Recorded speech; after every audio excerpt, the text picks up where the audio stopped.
All right. Hopefully that's working. I think it is, but I'm going to double check. I'm doing a new streaming setup here, so fingers crossed.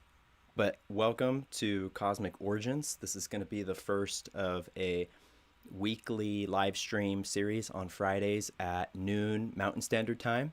And it's going to be called the Cosmic Download. And I'm basically just going to be kind of officially All right. organizing Hopefully all. Oh, that's working. now I'm hearing myself. I Hold think on. it is, but I'm gonna. There we go. I'm officially going to be organizing all of the like kind of analysis and downloads and thoughts that I get throughout the week and just kind of putting them in one place. And I'll probably still be making other videos that aren't live. Like real soon, I want to make a video about the destruction of Lemuria soon and some geographical things that I found that allude to how I think Lemuria actually sank. And so I'm still going to be putting out content like that, but this is going to be like the first time I've actually attempted to do a weekly scheduled thing. Because up until this point, I've just not had the desire to. I've just kind of liked going with the flow and doing things when I wanted to do them, when I felt like doing them. But I feel like now is a good time to at least try it out on a scheduled weekly basis. And I've had a lot of friends be like, you should just try it. Just do weekly videos, because I'll put out a video and then I'll go months at a time and not do it. So thanks to everyone who's been with this channel from the beginning. Welcome to those who are just joining now. It's really cool because I'm getting the chats in my OBS now. So I don't even have to jump back and forth, which is awesome. So can I get like a thumbs up or a 555 or anything just to make sure the sound is good? And yes, flannel month continues. Right before we all kind of realized everyone was wearing flannels, Alexis and I had just gone out and bought each of us a pair of flannel. So yeah, flannel month continues. And it's funny too, because Elon Musk tweeted about a plaid Tesla, and plaid and flannel are pretty much the same thing. So it's kind of, I don't know what's going on with these flannel plaid vibes. There's something going on there. But yeah, in this video, we're gonna be talking about everything that's been going on around this whole GameStop, Doge, stock market, cryptocurrency pump, what it means for XRP, what it means for Flare, what it means for cryptocurrency, and the financial reset in general. We're going to be getting into all that. I'm going to do one last check on my YouTube side to make sure things are clear. Looks like they are. So yeah, let's go ahead and let's talk about that a little bit. So if you're not familiar, which I'm assuming most of you are at least a little bit familiar with the events that occurred yesterday regarding GameStop and the stock, I jumped on Alara of Sirius, 1 Foot in 5D. She's in the comments. Jumped on her channel yesterday to talk a little bit about this, and her and Foil were talking about it. And essentially, what happened was a thread of Redditors banded together in full transparency to raise the price of GameStop, to invest in GameStop at the same time so that they could raise the price and essentially beat the shorts set in place by the hedge fund managers. So obviously there is a lot of rampant insider trading and just corruption in general in Wall Street and in cryptocurrency too, but way more in Wall Street because it's easier to do it in the traditional stock market than it is in cryptocurrency. We'll get into how it relates to crypto and Bitcoin and stuff later. But essentially what they were doing is they were organizing to bring the price up, which would lock these short bets. So the way that these stocks work, if you're not familiar, you can bet on the price going down of any one stock, and that's called shorting, versus longing, which is betting on it going up.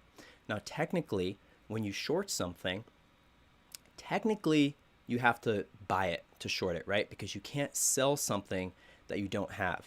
This is something that Elon Musk went on a Twitter rant yesterday about, talking about how shorting stocks in general is a scam, because it would be implied intuitively that you would need to own the thing to sell it, right? But what shorting a stock does is it essentially allows the exchange or the broker to loan you your stock to then sell it. So you're selling something you don't have. So that's kind of the initial corrupt thing going on, but that's legal in the eyes of the system, right? That's what Elon was pointing out, that this is something we got to get rid of. And I think that, ultimately what we're going to be seeing is people waking up to this. And if what these groups are already planning on doing is going around to different stocks and doing the same thing, all going in at the same time and overcoming the odds and raising the price against anyone who's shorting it. And what I was starting to say earlier is what that does is it actually causes your short. Of course, you're going to be in the negative.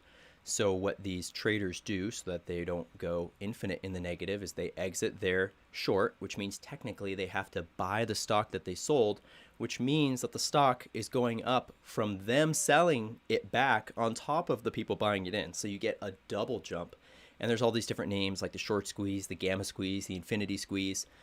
Loyal to the Foil did a good job on Lara's live yesterday, or both their lives, but her channel, 1 Foot in 5D, they did a good job explaining more of the mechanics of that. But what I think we're going to be seeing is this is the start of a huge financial restructure on behalf of the people, not even on behalf of the white hat ops officially, right? This could still be a white hat op. You know, people have pointed out GameStop and AMC were the two stocks that surged. GameStop, it's all a game. AMC, the movies, you're watching a movie. You know, it's hard to tell sometimes when these things are synchronicity purely or when they are like, you know, military type of codes and operations and comms and things like that.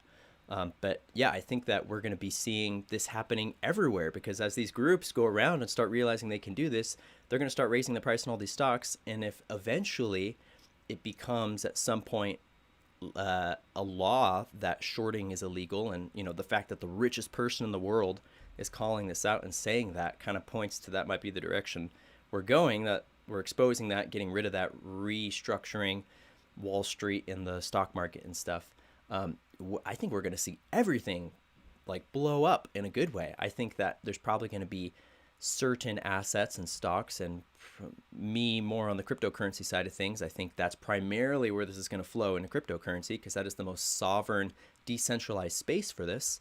And when people in the stock market wake up to that, they're going to want to go to crypto where they have a sovereign interaction and sovereign ownership over their money. They're not paying somebody else to manage it for them or lending it to anyone else or doing anything like that. So the other big thing that went off yesterday that maybe people didn't hear about was Dogecoin. So Dogecoin is one of the most exciting coins really in cryptocurrency because it's totally a meme coin. It literally has no utility besides that it holds value, which is kind of like what Bitcoin does, right? Bitcoin doesn't really have a utility. It kind of just holds value. So that's what most of the initial coins after Bitcoin were. They were just kind of copies. And Dogecoin, of course, is based off of Doge, the meme, which is a dog, if you're not familiar, which is kind of one of the original memes on the internet. There was I think it's a Shiba, and they called it Dogecoin. They even had, I remember in NASCAR years ago, one of the drivers had Dogecoin as a sponsor on their car. That was right when it came out. And I was like, wow, that's really weird. Like maybe Dogecoin really is going places. And it's always been kind of considered a joke. And then yesterday, when this GameStop thing happened, Doge blew up right afterwards. And Elon was also a part of that because he was partially responsible for blowing up Doge. It was like a week and a half, 2 weeks ago, I think. And it had another like massive pump when he tweeted about it. And it happened again yesterday. And so, you know, Doge is, of course, a meme coin, and that's why I called this the Meme Wars. I don't know if that title actually made it on. I had edited the title and changed it to just added Meme Wars in front, because really I think that's what we're seeing. We're seeing how memes are the energetic pathway for transparency and sovereignty in really all social settings. But right now we're seeing it play out in the financial setting. So, like, what do I mean by that? I mean that memes are how people express themselves in ways that the rest of culture would not allow them to express themselves. So, like, the GameStop surge was kind of out of meme culture. Like, it was this kind of rogue group on Reddit, totally transparent. It was open for, in my understanding, the group was not private until right before it was removed.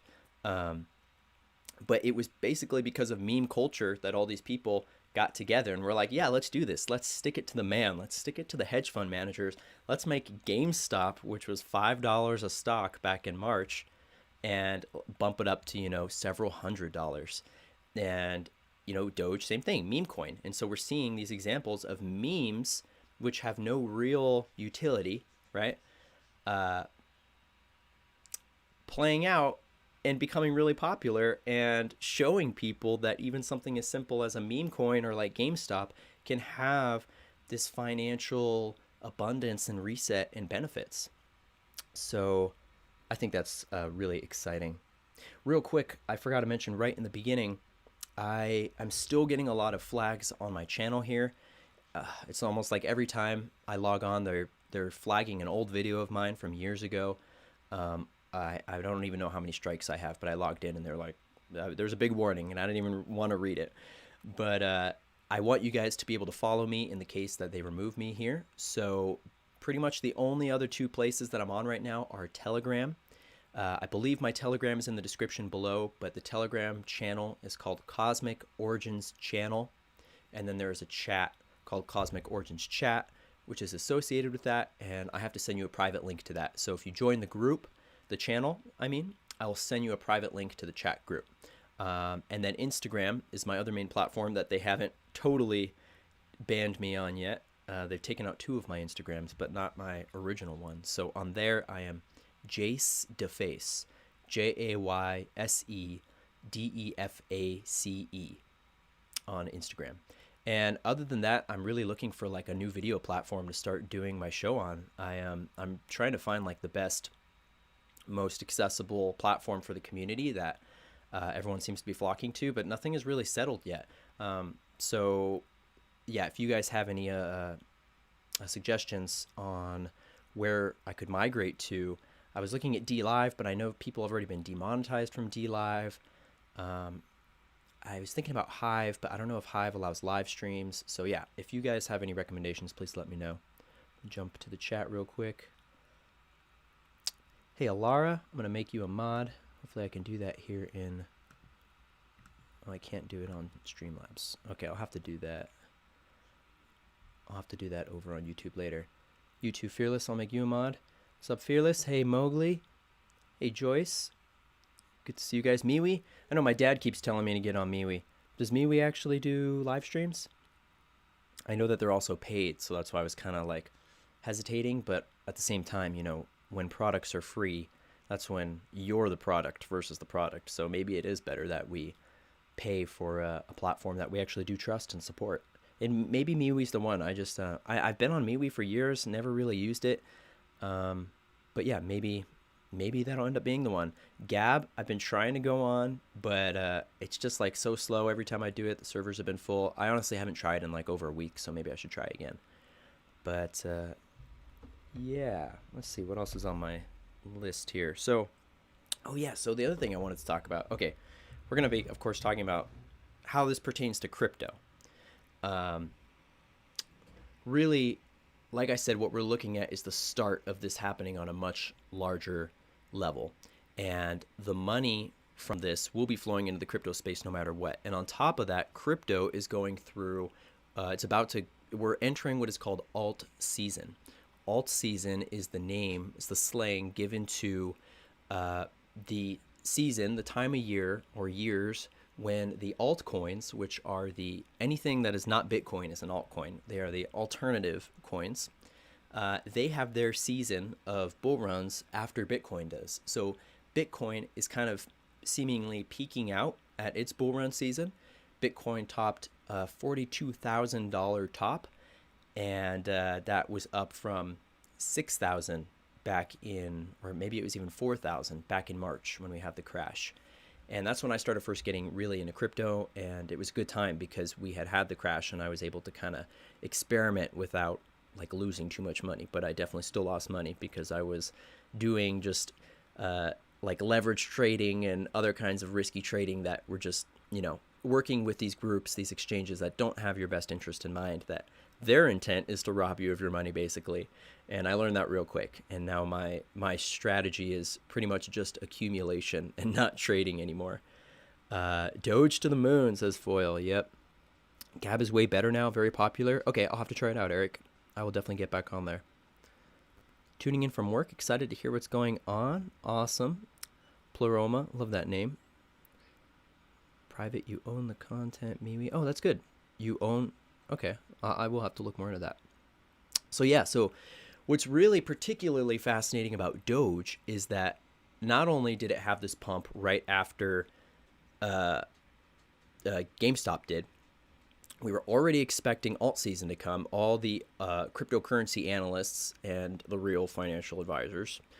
I'm not a financial advisor. This is purely for entertainment, I must say. They were all expecting this kind of alt season to hit very soon anyway, and it's already been happening. Many coins have been seeing their trickle down from Bitcoin surging up. XRP has not, and you know that's where XRP is really the biggest ticking time bomb here. So I'm going to talk about XRP, and then we'll talk about Doge and the other reason why Doge is blowing up on top of this, because there is another reason, and it has to do with flare networks. But first, we're going to talk about XRP. So XRP, I guess if you're not familiar, it's probably best to check out the videos on my channel from the past few weeks talking about it, because I break it down in like a 20-30 minute long video and live stream much more in detail. But essentially, XRP is one of the top cryptocurrencies that is not controlled by China. So that's kind of how I like to preface it, because when you look at the crypto space, just like any other space, there is good and evil, service to self, service to others groups, white hats, black hats within everything. I was under the false assumption years ago that crypto was the full NWO plan, and that anything digital was bad. And it was only when I really started looking into it that I was like, no, there is balance everywhere. And just like everywhere else within finance, social, political, geopolitical, everything, there's balance within the crypto world, and there are white hats and black hats. And I quickly was able to start discerning which were each. And of course, Bitcoin is a neutral entity. It was created by an anonymous entity, and it can be used by both light and dark, but China owns 80% of Bitcoin miners, or even more, 80% plus of Bitcoin miners live in China. 5 people in China own 50% plus of the mining operations. So not necessarily all the Bitcoin, but the mining, which is how Bitcoin is created. So that's one of the things first that separates XRP from Bitcoin, is that XRP doesn't use mining. It's called proof of work, right? Proof of work is the concept where a computer has to run an algorithm that creates physical energy, physical heat dissipation, all that, in order to process a transaction. So anytime you send someone Bitcoin, someone's got to run that through their computer and heat up their computer and use electricity and use power and all that. That's not the future. That is not, practical. XRP solved that in many ways, and they use a protocol that is based on distributed consensus, and I want to say they call it distributed ledger technology. I'm blanking on that. There's an acronym which they actually talk about in The Simpsons. There's a whole, Simpsons and their predictions. There's a whole episode of The Simpsons in the newest season that is essentially about XRP. They lay out XRP without ever actually saying XRP. They show people using their little digital ledgers to make transactions. They're like, this is the future of money, blah, blah, blah. They never say the words XRP, but they talk about the distributed protocol like technology. I'm forgetting the actual name there, but there's a more accurate name. And they said that word, or that acronym, and XRP is the only cryptocurrency that's actively using that. And so that tells you, first off, that maybe you're going, well, The Simpsons doesn't predict good things. Well, they predicted Trump was president, right? So sometimes they do predict good things, even if the people running it are not necessarily good themselves. So that's one thing that separates XRP from Bitcoin off the bat, is the fact that it is not based on mining. It's based on a network of approved, regulated financial institutions and banks and governments from around the world. So Ripple, which is the company that essentially they own the most XRP, and they essentially manage it as an asset, but they did not create it. Although the creator of XRP is now on the board of Ripple as the CTO. He's a very Sasquatch alien type man. His name is David Schwartz, if you want to look him up. Literally like a space Sasquatch. He's like, just like it just emits that energy. You know, you can just tell. Um, it's funny. And so he created the XRP ledger technology back in like 1990, before it was even XRP ledger. It was like a distributed protocol technology where multiple computers talk to each other in a distributed network. And this was like the first time this was patented back in the 90s. And then he went on to create the XRP ledger. He was also an employee, we don't know what he did, at the NSA. So that kind of tells me right there, you know, NSA, as we've learned from 17, was primarily a white hat group that was created to take out the DS and the CIA and the other groups. So the guy who created XRP worked for the NSA and is now on the board of directors for Ripple, alongside former SEC board members, alongside former like federal chair people, other prominent bankers, and people from like all walks of finances and government. They have their board of directors so stacked with experts. And you might look at that and go, well, you know, how do you know they're not NWO? And I guess that's where you have to tap in. You know, you have to tap in your intuition. And I've been watching this for a while, and I've been studying these people. I've been watching interviews with them. I've been watching the way they move, the way they talk, the other projects they're doing, how they're competing with other projects, what other people in the space are saying about them and what they're actually up to, and all this stuff. And I've personally come to the consensus that these are white hats from all walks of the space that have come together for this project. So my opinion, definitely not 100% fact, but that is the conclusion I've come to. So again, that's what makes another thing that makes XRP really special in this space. It's also the fastest. You can complete a transaction in literally seconds at the most. It's like 4 minutes. They say 2 to 4 minutes, but when I was doing it yesterday, it was literally in 1 to 2 seconds. I already transferred from one wallet to another. Bitcoin can't do that. Bitcoin takes 30 minutes to transfer. Like that is, it's just not efficient enough. So when we're talking about the quantum financial system, even this few seconds to a few minutes, that's not quite quantum, but it's the beginnings of seeing that. It's the beginnings of being able to send somebody literal gold across the planet in seconds. And I've said this before, but the way I envision it, the way that Ripple sort of envisions it too, they don't talk about gold, but the gold part is what I'm adding in. The way I envision it is that banks will go back to being stores of gold. They will no longer be central banking dynasties that control people's finances and debt and all that. Their really only purpose will be to store assets for the people as sovereign representatives of the people. That's what they should be. That's what I want. And what I picture is that when Ripple finally achieves regulation within the United States, which is the last thing it's waiting on to really fully get activated, it needs regulation clarity here. When that happens, its current customers who have already signed up with it, like Bank of America, American Express, I believe Wells Fargo is tentatively on there, but they might not have announced it yet for probably optics reasons. But I imagine you being able to go to your bank, say you have like gold, and you're like, I have this bar of gold, and I want to send this to my friend in England. And so I'm going to go to my bank, I'm going to give them this gold, and I'm going to say, hey, send this to Joe, not Biden, just Joe, in England.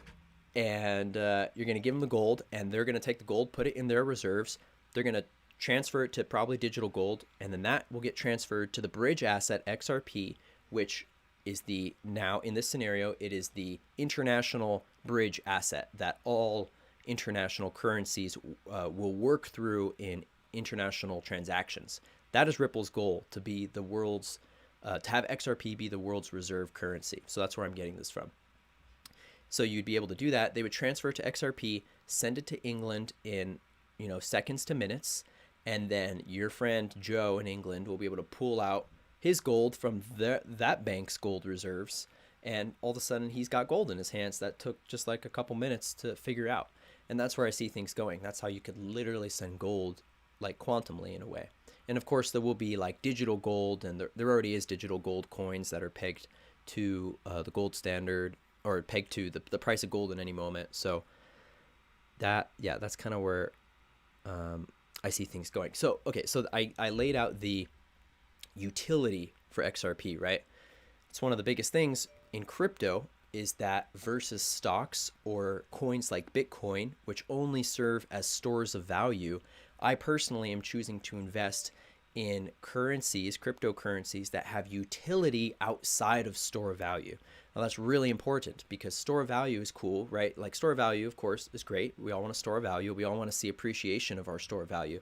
But now, if your store of value also serves as a utility to do whatever within the ecosystem, now all of a sudden it's that much more valuable and people will want it from its utility. So that's where coins like XRP are already, the demand within the community is so much higher because people see what it is and what it's meant to be.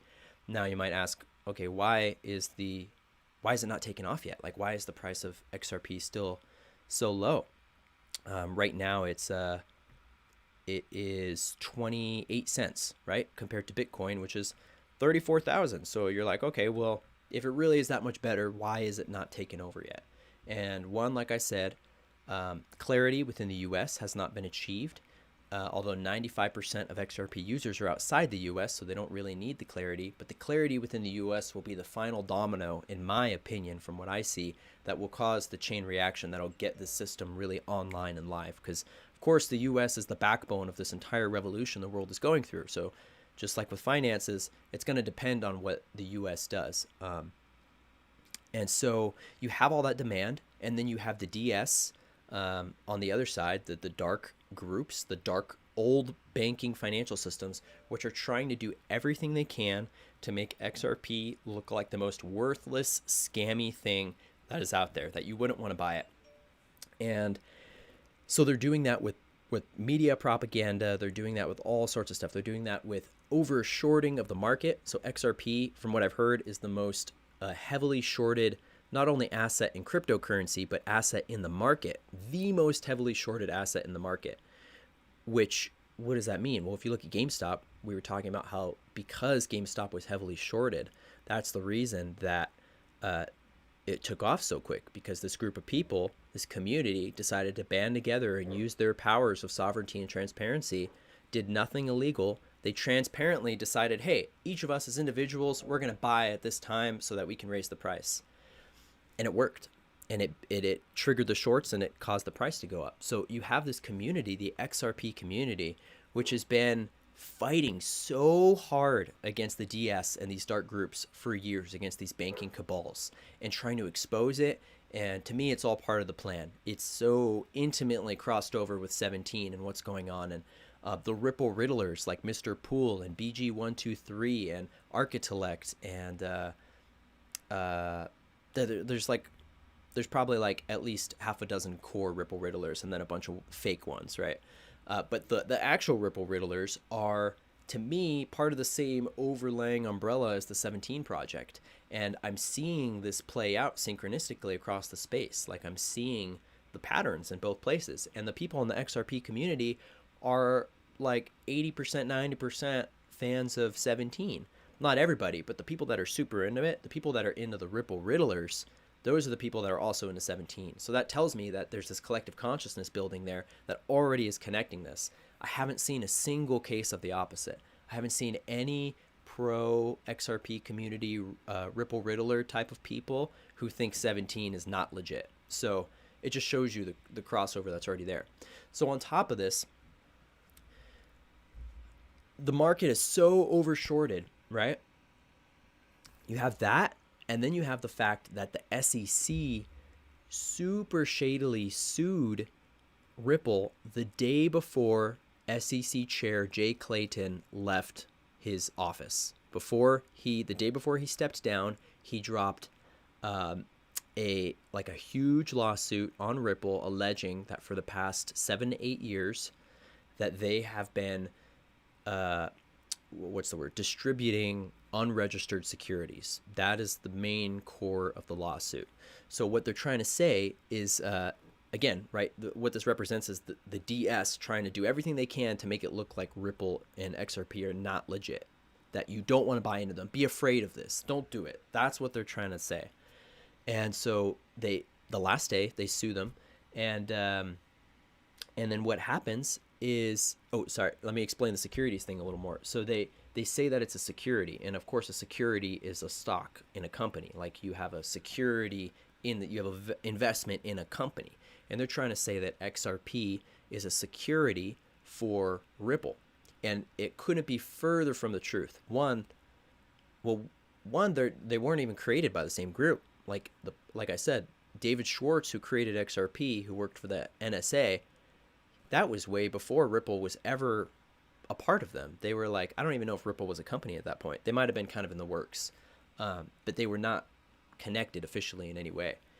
And later on, Ripple ends up adopting kind of the majority of XRP assets and doing certain things that, if taken out of context, could look shady, right? But it's because, in my opinion, it's a white hat operation, and this is a psychological war and a digital war. And of course, you got to be discreet on both sides of the war. Like, of course, the shadow is being sneaky, but the light sometimes has to be a little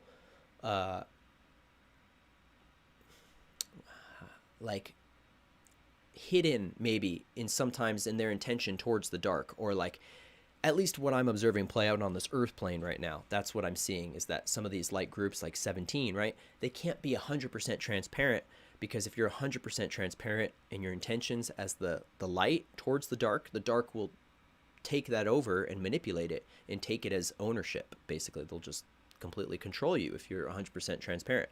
So just like with 17 and these other military ops, they have to be discreet about what they're doing. And I believe that's what Ripple was doing with XRP.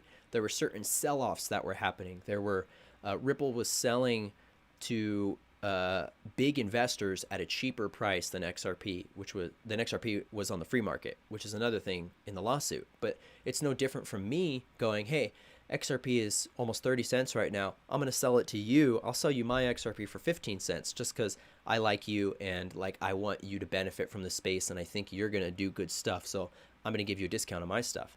There's nothing illegal about it because it's not a security. So that's where they're trying to really wrap this up and make it look like. Now, who knows what's going to happen with this case?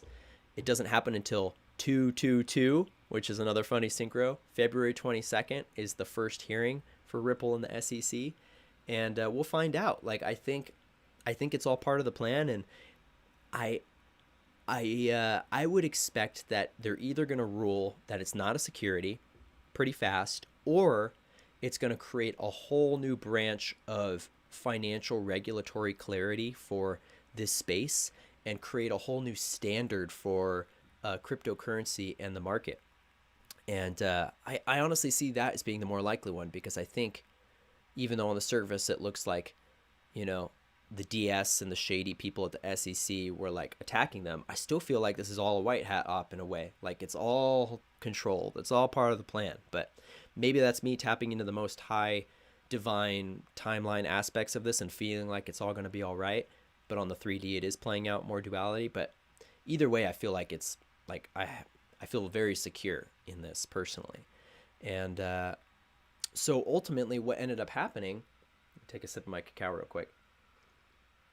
I'm going to read the comments and then I'll keep going. Then I'm going to talk about the delisting. I love Sasquatch. Hey, Candy Apple. Hey, Peter. Hey, Jay.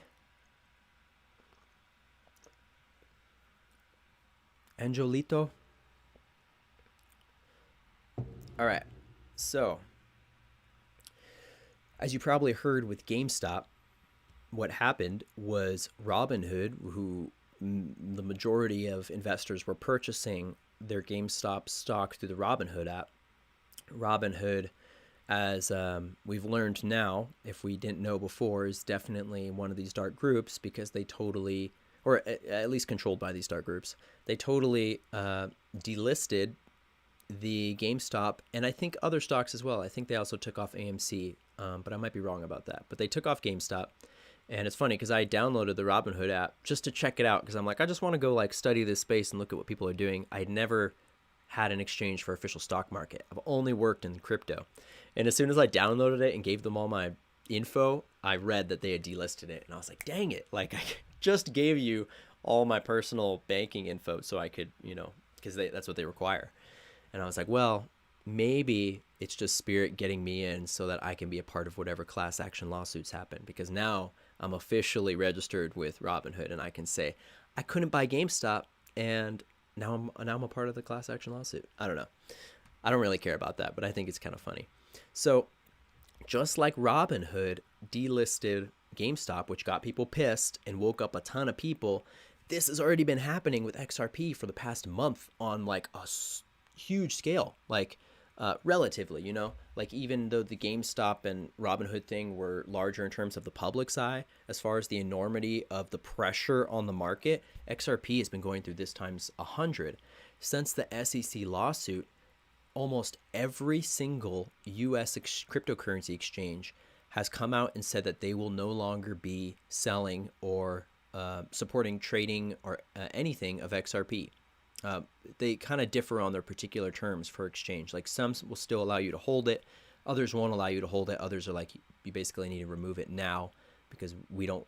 Their excuse is they don't want to be liable for security fraud if it is deemed a security and if Ripple gets hit. But the thing is, in this moment, it's not a security. So that's where my favorite exchange right now, uphold.com, UPHOLD. It's funny. So I had a commenter be like, do you work for Uphold? Because I keep talking about them. No, I don't work for Uphold. That'd be cool, though. If Uphold, you want to hire me for something. I don't know. I don't know if I actually want to work for you. But I like Uphold because they are the only ones that are outspokenly supporting XRP. Even BitTrue, who is allowing some XRP trading, BitTrue won't work in my state, for instance. I wasn't even allowed to sign up for a BitTrue account because it's not valid in my state. So for me, Uphold is the only one that works. And so what does that say? You have all these different exchanges willingly delisting XRP, putting all this market pressure. So now there's all these people like Soulja Boy. Remember that guy?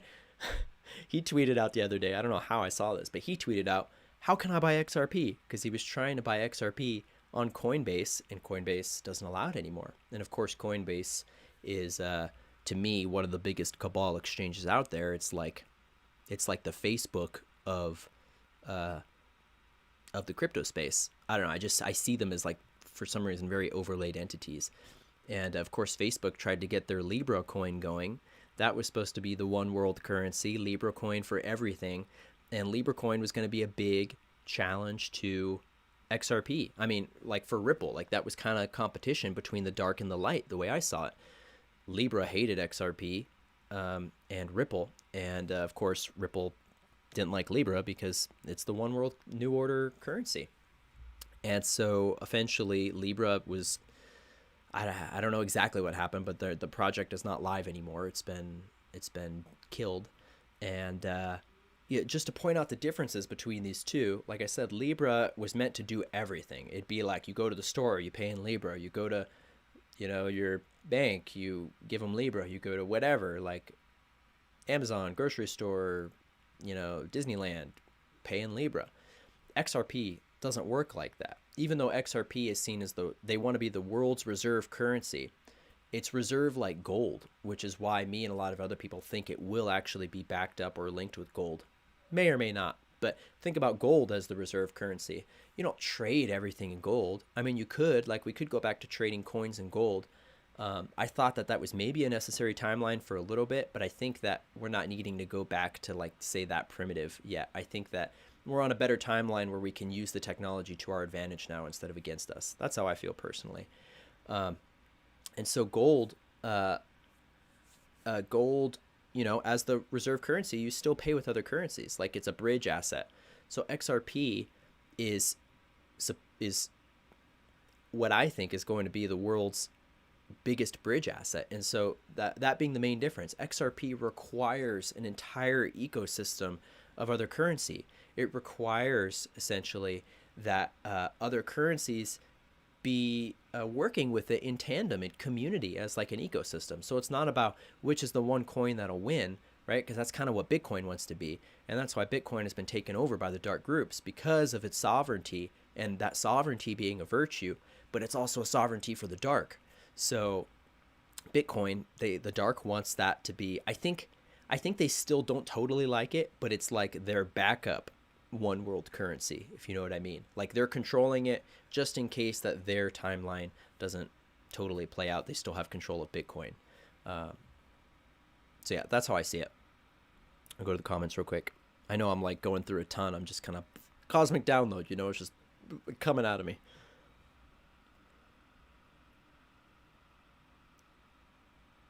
Store value only coins are no different from fiat, really. Only has value because people believe it does. No other basis for the value. Exactly. So utility coins like XRP and especially Flare and Spark, this is what I kind of want to get into now. Flare and Spark they can make anything a utility coin. And so that's what I want to jump into real quick. Hold on, let me get through the comments. I don't want to ignore anybody, and then we'll jump into that. What Flare is doing with Dogecoin is really exciting.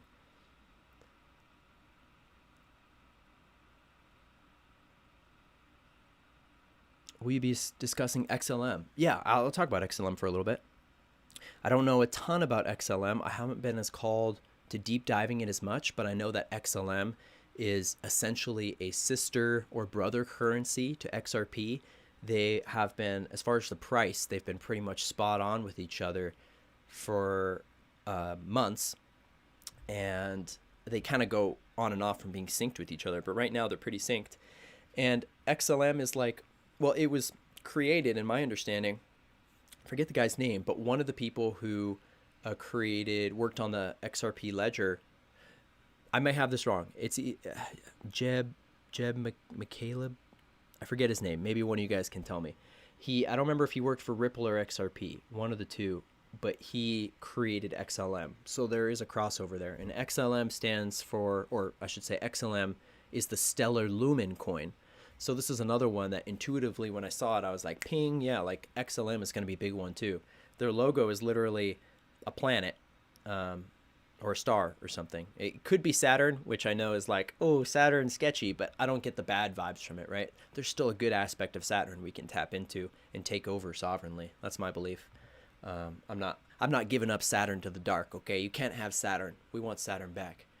So XLM is, I see it as being the more interpersonal currency. So you know how we were talking about XRP is not really intended for you and me.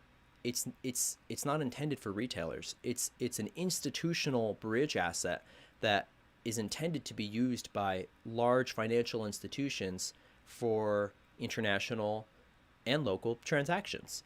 And so that's why it's, I think personally, I'm using this opportunity right now in this general time frame to invest in XRP because I don't think it's going to be available much longer.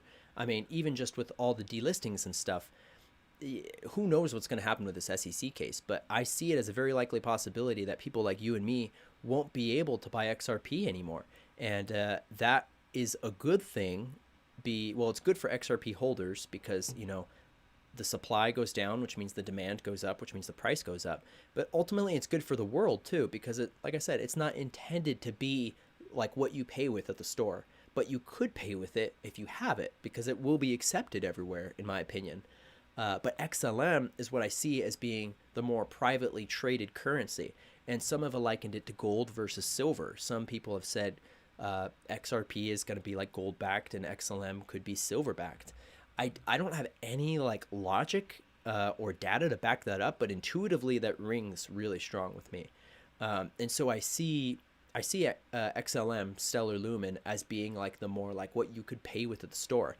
Now, the reason that I personally am investing in XRP over XLM is because I think that XRP is going to have the better return of interest. It's going to be a better investment if you're trying to, you know, turn your little bit of money into a lot of money. And as someone who doesn't have a lot of money, and I have so many visions for things that I want to do in the world, I see this as like the perfect opportunity to flip the pyramid. And I think that's what they're doing. I think on a deeper level, they have, you know, the white hats or whatever you want to call them, they have vetted this community just like the 17 community. They've vetted this community of people that are somewhat spiritual, somewhat psychic, intuitive people that will follow their faith over what the media is saying. Like that's the main thing with 17 or with XRP or whatever, white hat op. I've noticed that it's about getting people to have faith over hope. And that's also in the title here. So I guess that's a good time to talk about it. Faith versus hope. I think it was Scott McKay who said this on one of his things recently, but he said, if you have hope but not faith, you're already done for. Like you might as well just give up, because at least in this semantics of this version, hope is you putting expectations on how you think things are going to turn out. You have hope for things turning out some way. You're hoping it'll be this, right? But you don't know. You don't know in your being. Faith is the utmost knowing. You know the end result, but you don't have expectations for how you're going to get there. And I think that's like so important, because something my dad always told me growing up that really stuck with me is that expectations are the root of all failure, in really any context. Like when we have expectations, whether it's on our partner or our family or the market or our jobs or anything, any kind of expectations where we're like, we think it's going to turn out this way and then it doesn't. And then we get all down on ourselves because we're like, oh, I had these expectations. I thought it was going to be this way. Just like a bunch of us thought that a different thing was going to happen on the 19th and 20th, and it didn't. And we had expectations. We had hope. But so like what Scott McKay was saying is, if you just have hope, you're already done. You need to not have hope, but you need to have faith. And I have faith in the plan, in the divine plan, in the plan of God, not necessarily in the plans of any humans or human military or anything. I mean, I do trust them to an extent too, but the real faith that I have is with the divine source creator and God, and my aspects of that, my divine fractal aspects of source creator. And like, that's my faith. And so I have faith that no matter what happens with XRP, with 17, with the market, with the financial reset, whatever happens, I have faith that the new earth is going to be the most amazing place that we've ever been to. And I know that in all of my being. And I don't care how we get there. Like, I know that my 3D ego self is going to have expectations, even though I try not to, on what's going to happen, because our analytical mind likes to get excited and plan things and be like, oh, we think this is going to happen.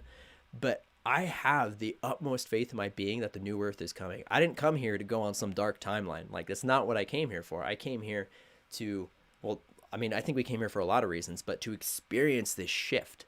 And that, nothing can stop what's coming. Nothing can stop this shift that's coming. No matter what else happens in the world that may go against our expectations, nothing is going to stop the quantum shift in whatever form that takes. Whew. I went on a little cosmic, maybe I should call it the cosmic dump.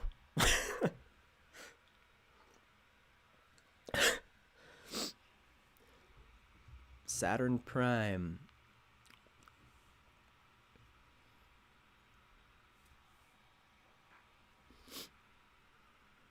I have Robinhood. I have not bought any GameStop. I want to now, but they did leave mine up. Now I wonder if it's even right or not. Can you move your stock to another investment firm? I don't know. I'm not very savvy on like the traditional market at all. But from what I've heard, Robinhood has stopped people from purchasing, but you can still sell if you hold. That's what I've heard as of yesterday. I don't know if that's changed or not. But one of the things that this reminds me of is like, be careful buying into GameStop right now. Be careful buying into Doge. I personally am not going to buy into either, because one of the things that I learned through over the past year of really diving in and to the crypto space and trading and learning by error is we love to, as humans, we have this tendency to trade and, do other things based on FOMO, fear of missing out.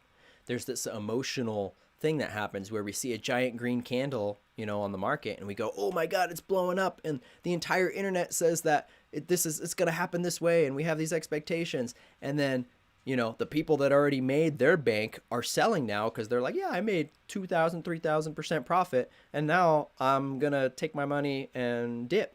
And then the other people come in that are hearing about it and they're like, whoa, look at this opportunity. And they jump in and then it's crashing and they buy in and it keeps crashing and now they're losing money. And then the institutional people come back and buy in. And then, you know, that's how it traditionally happens. I'm not saying that's how it's going to happen for sure with GameStop and Doge. I don't know. But personally, I'm being very discerning and cautious about jumping into a market that has already seen several thousand percentage increases.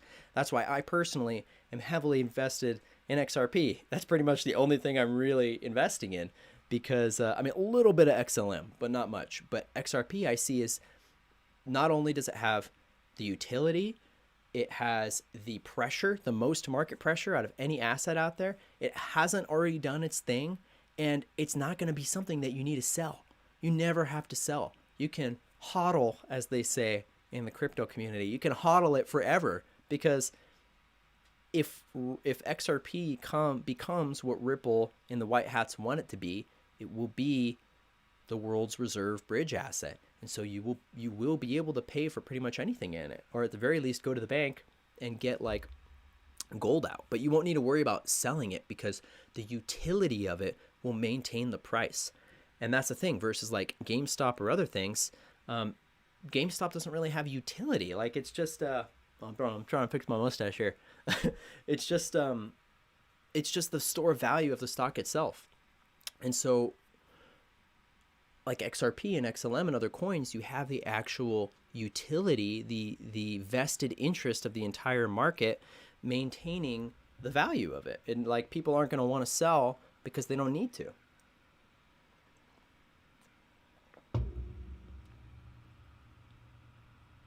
So yeah, that's what I wrote down. Like don't chase the FOMO.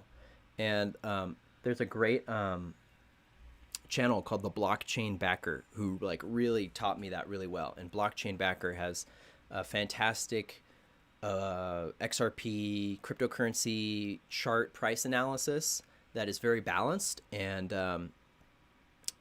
he has taught me a lot about that. Like, you know, because at the same time I was like, well, I don't want to just go based off logic, because like as far as trading, because that's what people have done forever. They use logic, they use chart analysis. I'm like, I'm going to use my intuition and my psychicness so that I can tap into the market and know maybe preemptively when things are going to happen. But what I ended up doing was falling into the emotional side of it again. Even though I thought I was being intuitive and I thought I was using my emotional intelligence, I was actually still chasing the FOMO in a lot of cases. And so again, that's why I stopped really trading, and I just started accumulating, because at the same time I was like, it was eating me, like thinking about having a trade on my phone that I was like, I need to, you know, enter or exit at the perfect time. Like I was putting so much of my chi energy into obsessing over it. And then it was hilarious because literally this Pixar movie Soul came out. I don't know if you guys saw it, but it's the most incredible Pixar movie ever. Like it completely solidified my theory that Disney has been taken over by white hats and is now working to unprogram people through positive content. And if that sounds like a bold statement, you have to go watch Soul, because it was nuts. And literally in the movie, there's a scene where they're cruising the astral plane on this giant boat. And, you know, Alexis and I always talk about our future space yacht that we're going to have. And we're like, you know, we have a feeling there's going to be a space yacht of some kind in this movie. And then we watch it, and literally, like, they're cruising the astral plane in this giant pirate ship. And they're talking about, like, how everybody's in the flow state. And they're like, this is the world between the physical and the spiritual, where people come when they're in the flow state, when they're playing music or when they're really into something. And then they show, like, this other crowd of people that are these dark monster entities that are just like thrashing around, and they're like, these are the souls in the flow state who took their obsession too far and detached from life. And they explained it really well. They're like, the flow state and obsession are the same place, but when a joy becomes an obsession and detaches you from life itself, from spirit, that's when it becomes toxic. And so what they did to, like, as an example, bring back one of these beings, is they found one, and he was like a hedge fund trader who was going around going, make a trade, make a trade, make a trade. And he was just like this big black demon.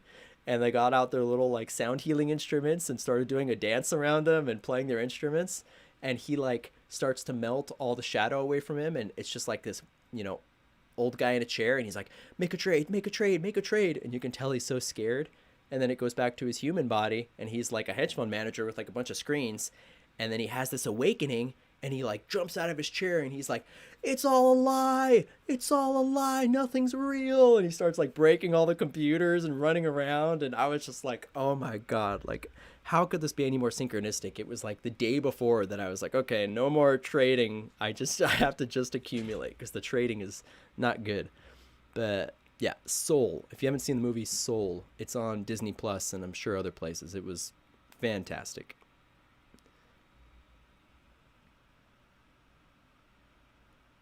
Oh, I'm falling behind on the comments. I'm sorry, guys. XRP has a finite supply, cannot be mined. Eventually, someday, demand will increase its value. Exactly. Yep.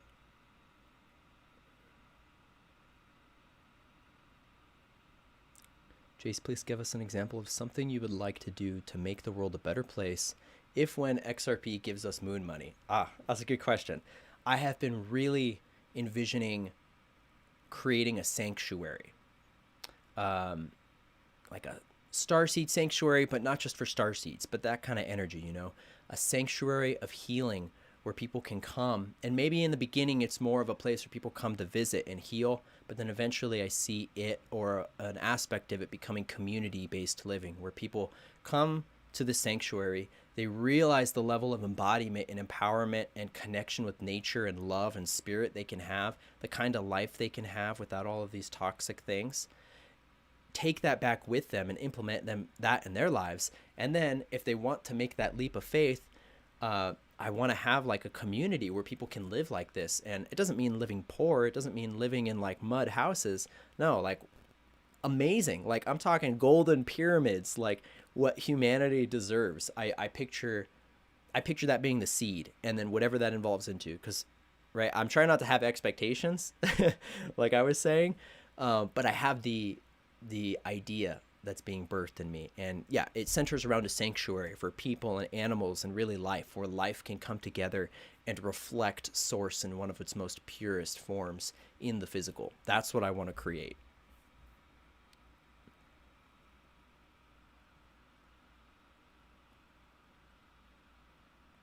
Your hair has grown. Nothing will stop from coming.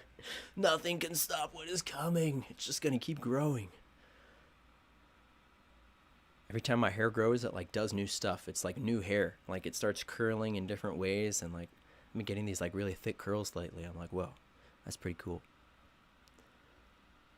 I'm about to experience a shift in my pants. Cosmic dump. I should call it the cosmic dump.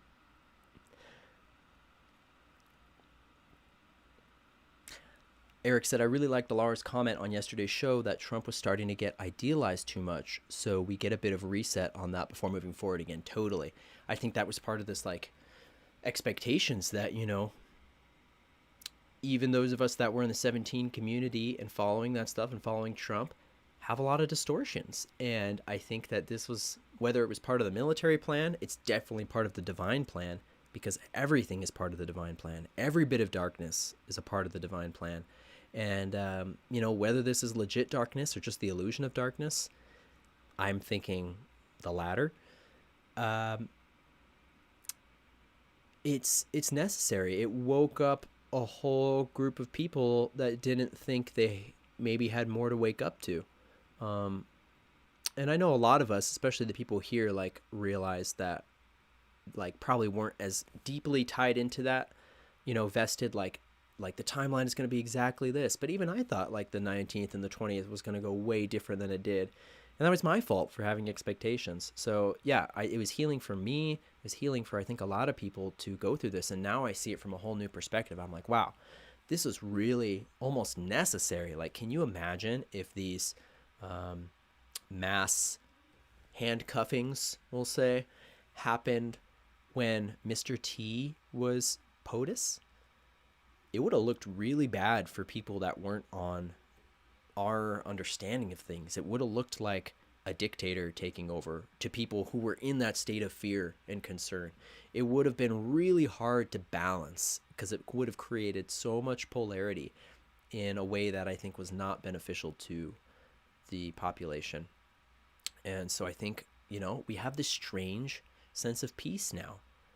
It's like we're all kind of having a breather. It's, it's very interesting. And then there's like the Bernie memes, which are bringing people together. So there's a lot of a balance happening right now, and ideas being shared between polarizing groups that were not normally open to communicating with each other over the past 4 years, because groups like the media were so divisive. And obviously the peace is kind of, at least part of it is coming because the media isn't like shoving BS down our throat. I mean, they still are shoving BS down our throats, but it's not as aggressive as it was earlier. It's like Tyler Koala said on Journey to Truth. He was like, if you turn on CNN, it's nothing like it was before. It's like, hallelujah, like Jesus is here. But, maybe that's the vibe that we kind of needed for a little bit, so that we could all breathe and not feel attacked, and find a more balanced position in this timeline that we're going through.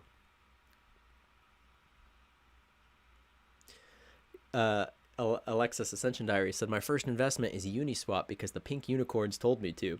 Legit, she was getting, from the beginning, she's like, is there a pink unicorn coin? Because she just kept seeing the unicorn synchronicities everywhere. And then she saw, like in her mind's eye, like unicorn coin. And so we found there were 2 unicorn coins, and we can only buy one of them. And I think this is the more legitimate one. Well, like last night when we were talking about buying it, and then Alexis was flipping through her little notebook, and then all of a sudden there's a pink unicorn, and I'm looking at the pink unicorn coin, and I'm like, you should probably follow your guidance on this. Like, I'm not going to tell you what to do, but you're holding a pink unicorn. There's a pink unicorn coin here. Like, maybe there's something going on. So we bought a little bit of Uniswap, which is the pink unicorn. Uniswap is interesting because it's kind of like Flare is to XRP. Uniswap is to Ethereum. Now, I don't know ultimately where Ethereum's going. They say Ethereum is still majority controlled by the Chinese. And the guy who created Ethereum, and his name is like Vitalik. Every time I see him, he just looks like an elf on meth. Like, if you look up that guy, he does not look healthy. He does not look like a nice being. I don't know. It's just weird. And but what Flare does is okay. Well, let's start getting into the Dogecoin and Flare stuff, because this is where it really hits a home run. And I'll tie this into Uniswap a little bit. So I guess I'll prelude with Uniswap since it's shorter. What Uniswap did is Uniswap, very succinctly, what they did was they took the Ethereum network and they allowed an exchange, an ecosystem of coins that were on like a protocol called the ERC20. And basically any coin that is an ERC20 coin can be held on an Ethereum wallet. So you could have like 5 different coins at one Ethereum address. To my understanding, I could have some mistakes in what I'm saying, but this is my understanding. Uniswap created this ecosystem. So Flare kind of did the same thing, but in a much, much more expansive and revolutionary way. So what Flare did, it was confusing at first. People are still figuring it out, but at first it looked like it was just with XRP. When Flare first came out last year publicly, they said, maybe it was not last year, maybe it was before that, but I started paying attention last year. They said that they were introducing the Flare network and the Spark token as the native coin that runs the Flare network, and that the Flare network, while totally independent from XRP, would be utilizing XRP for a core process on its network. And essentially what Flare's created is they've created a network that any coin can be brought into to give it what they call F asset utility in F asset class. Now okay, let me give you an example. So they took XRP, and through the Flare network, when it goes live, you'll be able to trade your XRP for something called FXRP, which stands for Flare XRP. Now, FXRP is 1-for-1 with XRP. It's synced with it, essentially, but it gives your XRP smart contract and decentralized financed capability.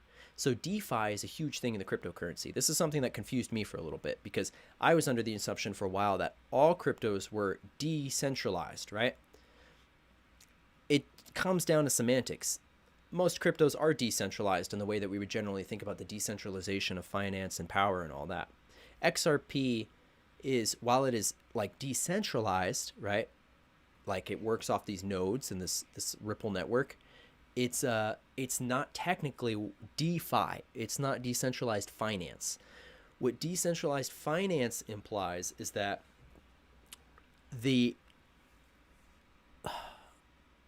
it's hard to explain it, and I have a hard time even totally wrapping my head around it, but the way that the asset is held in the network itself is decentralized. So right now with XRP, the members of the Ripple network, like say these hundreds of financial banks and institutions, they sort of have governance over the network, right? So it's like they each kind of have a vote, but the more people on the team, the more people on the network, the more decentralized it is, but it's not DeFi, right? It's not decentralized finance because these individual groups still own it. In true decentralized finance, to my understanding, it's not owned or like controlled by anybody. It's all in the blockchain. That's true decentralized finance. And that's what Ethereum revolutionized. And so this is like kind of taking the best from Ethereum and Bitcoin and getting rid of all the crappy stuff. And that's kind of what XRP and Flare are. They're like the new, better versions, Space Force versions. You know, Space Force proved, I say. And so like what Flare is doing now, they announced it was going to be with XRP, but then they announced they're adding Litecoin. And then XRP holders got a little freaked out at first. Not me, but other people did. They were like, oh my gosh, like they must be giving up on XRP. This is bad for XRP. Actually, I think it was the propaganda media that was perpetuating this. Oh my God, it's going to be bad for XRP holders. XRP is going to crash. They're moving to Litecoin. Litecoin's their new main thing, blah, blah, blah. And what we ended up learning is that really the plan for Flare is to bring on probably as many coins as they can. And the more that are brought in, the better it's going to be for the entire ecosystem. So rather than Uniswap, which is just for Ethereum, Flare is for everything. It can literally utilitize, is that a word? Not utilize, utilitize? It can utilitize any token. So one of their big announcements, I think it was yesterday or the day before, they announced they were bringing Doge onto the Flare network. And what does that mean? Well, it means they are doing proof of concept. They're taking a totally useless meme coin like Doge. It pretty much is just store of value plus the meme side of it, and they're giving it utility. So I've got this funny meme. Funny enough, I just remembered. I wish I brought it up on the computer, but hopefully you guys can see it. It says normal Doge and Doge with utility. So he's all strong because he's got Flare network on his side. So, you know, it just is proving this even more to me that the meme culture is the weapon of the white hats. It is the weapon of transparency and truth and humor and light and abundance. It's like all that. That's like what memes are. And so the fact that they're revolutionizing finance with meme culture is, I think it's hilarious, but also really good, really, really good for the market. And it's going to piss off all the traditional finance people, which take things so seriously, and they have got their hedge funds and their stocks and their big banks. And now the power's going to the people, and the people are choosing how it's going to happen. So it's pretty dope. So yeah, so that wasn't the other reason. That was the other reason why Doge spiked, was because Flare, you know, Elon tweeted about it, and then Flare announced, pretty sure the same day, that they were going to be integrating Doge. And so again, you know, maybe against popular opinion, but at this point, I still have. I'm like, do I have hope or do I have faith? I'm trying to figure it out.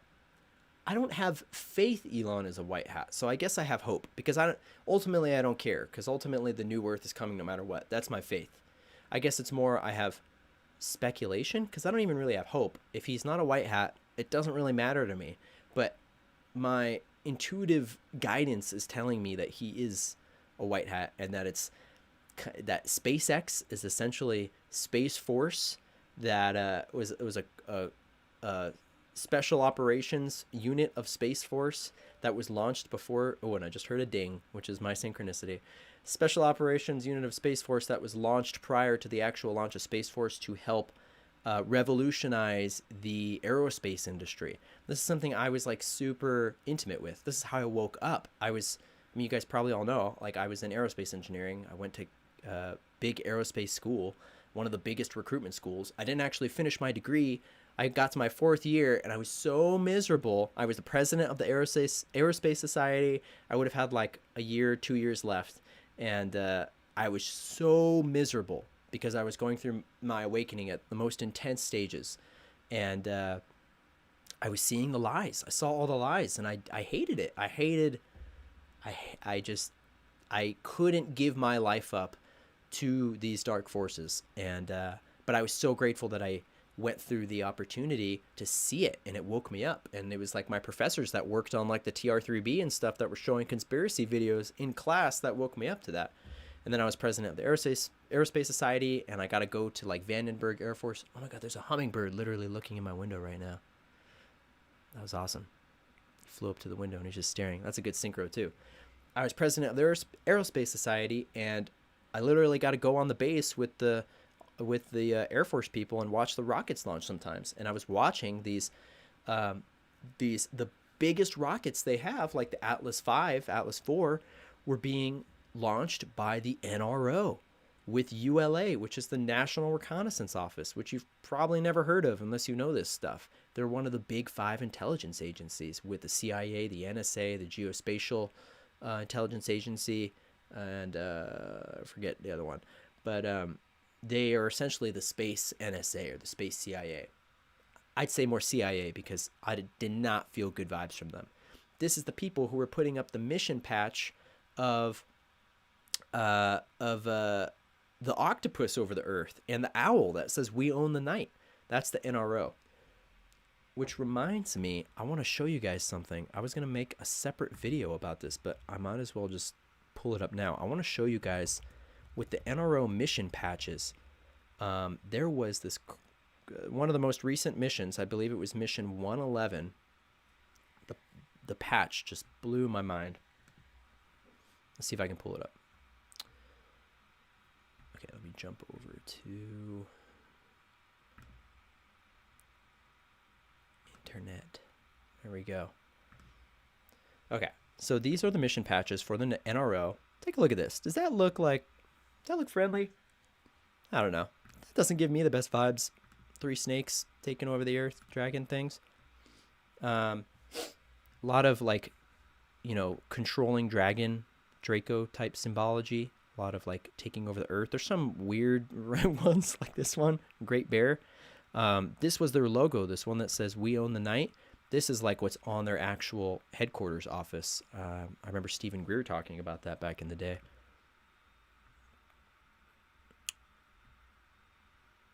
So, yeah, here's another main one. Dragon, and this one's not too bad. That's not a bad feeling one, the griffin. So it's almost like they kind of alternate. Like the feeling I get is that white hats and black hats get in different missions within the same groups, because even within intelligence agencies and various military groups, they don't all agree with each other, get along. It's like there's like clubs or sects or secret societies that kind of almost pull strings in different ways. But yeah, all seeing eye, like for real. So again, they were putting up the biggest, what they were calling spy satellites into space. And I'm like, no, these are not spy satellites. You're sending up things twice the size of a school bus. Like, I'm sure you're putting up spy satellites, but you're definitely putting up more than that. This one literally says Drake. I've never seen that one. That's really interesting. They're almost like blue avian type beings, but dragons. I've never seen that one. That's fascinating. Here's the famous octopus one. Vandenberg, that's where I would watch the launches. I think I saw this one actually. The Dark Phoenix.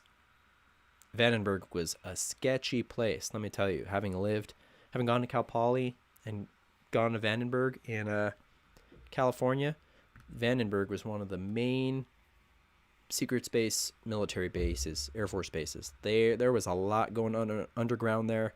It's where CG often said they were launching dark craft to the moon.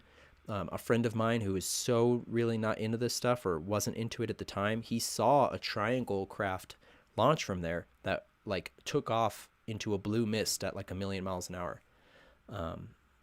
And people in the town of San Luis Obispo would say that there was all sorts of weird experiments going on. And like a friend of mine said when he was at the grocery store that the clerk was like, yeah, my husband works at Vandenberg and he told me to get the kids and myself out of town this weekend because there might be some weird stuff going on. This was like years ago, but that's the kind of town that I went to college in. Here's our favorite ginger giant from the mountains that the army took on and killed, right? That's what that reminds me of. If you don't know what I'm talking about, look up like red-headed giants in the Middle East. There are multiple army whistleblowers that talk about being on operations where they were sent to kill these things. Like, how much of a synchronicity, right? Little cartoon dragon, the eagle. Get your kicks on 66 with the devil. Like, you know, it's just the symbols will be their downfall. This one's cool. Pegasus. Hopefully, I mean, it's a little bit better vibe. Atlas V rocket. But the main one I wanted to show you was this one. Oh my gosh. I've been meaning to do a video about this for so long. This, I got the craziest, like, full body shivers when I saw this. After studying these mission patches for years and, you know, going to these launches, I saw this and I went, oh my God, they did it. They took over. Space Force took over the NRO. That was the you know, and really the Galactic Federation took over. Like, that's the vibes I get when I look at this. I see Galactic Federation of Light. I don't know. That's what I hear in my head when I see this. And I don't know what language that is on the bottom. Maybe Sanskrit? Something? What? I'm not sure what that is. Maybe you guys know. But man, and it's mission number 101, not 111 like I thought, but 101. But to go from like, I mean, do you see that vibe change? To go from something like the devil and the dragons, you know, the dark dragons and the dark phoenix and the owls, to this, like that's incredible. Wow. This is like the new Earth insignia. Like, this is like, it gives me shivers. And these aren't all completely chronological, so, but they are, I think, mostly. A knight, an archer, very interesting. And that's the rest of them. So, ooh, it's pretty crazy. It's pretty crazy. I've been meaning to talk about that one for a while, and I just keep forgetting. But like, I've been meaning to tell. I don't know if you're still here, Alara and Foil, but for Space Force News, I was going to tell you guys about that. I don't know if you talked about it, but yeah. All right, let me go to the comments again. Soul is the best movie. Watching that this evening. Hey, Galactivation Nation.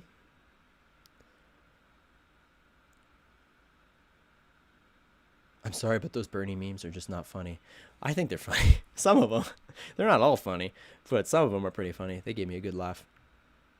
I would not vote for Bernie. I think he's sold out, but I think that the memes are funny. So isn't physical silver still the top way to go? This is where you have to tune into your divine intuition and sense.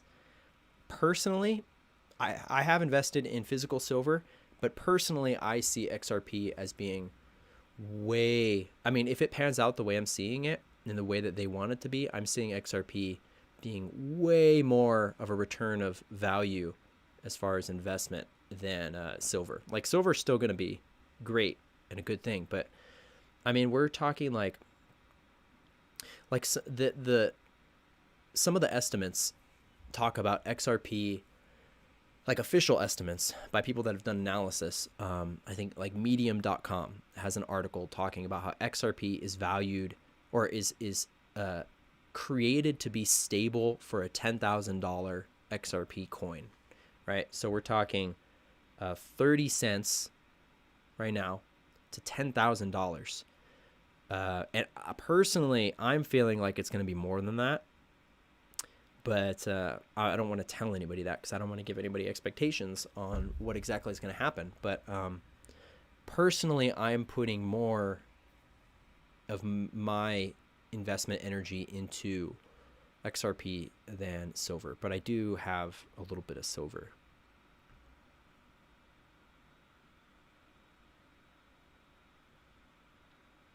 And timelines are weird too. Like maybe my timeline, one thing is more beneficial or like a better investment, and maybe someone else's timeline, it's different. Like my friend Matthew Mornian has been saying lately that we are all experiencing our own universe that we're creating, and we all have our distinct timeline that we will be on depending on what we are projecting out. So in that sense, it's really like anything, not just these investments and this financial reset, but everything is kind of based on where you are at with things and what you are centered around and where your guidance is pointing you to and your energy. And I don't want to infringe on anyone else's guidance and I don't know, create any false expectations. I'm kind of just here to share my experience and what I've learned and my guidance. And if you find that helpful, then that's amazing.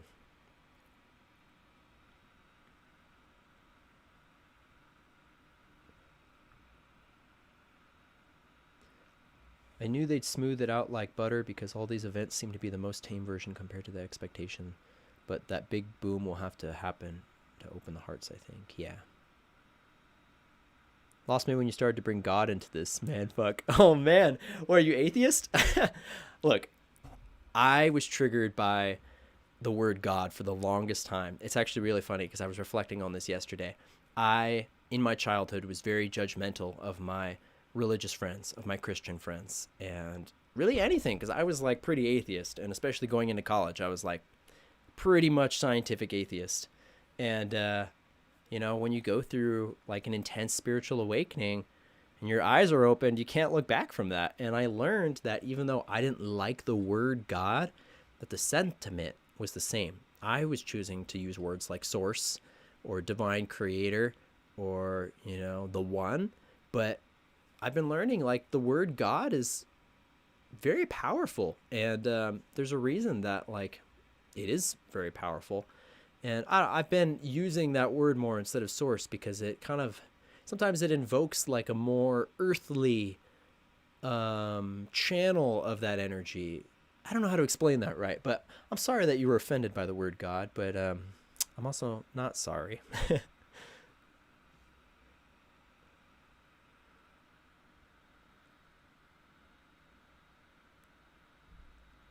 Well, Elon is quite possible ET being held here. I believe he is more white hat than not. Yeah. Like even with all I'm still trying to figure out the Neuralink and all that because I don't want a chip in my brain. I will never get a chip in my brain. But I do think that there is maybe more to the story than we are realizing. And man, it gets really deep, but like quantum space force type thing. I talked about this in a previous live that I did. But I think that I do still feel that he's probably working for white hats, but like a double agent. Like it's supposed to look like he is questionable. We're all supposed to not be able to really figure it out because that's how you keep the enemy confused, right? Just like with 17, it's kind of funny how like the entire 17 community is like, yeah, we've got it figured out. This is exactly how it's going down. And if it was, don't you think that the enemy would know that too? If we all knew exactly how it was going down, wouldn't the enemy know how it was going down? So of course we have to be thrown off guard because the enemy has to be thrown off guard.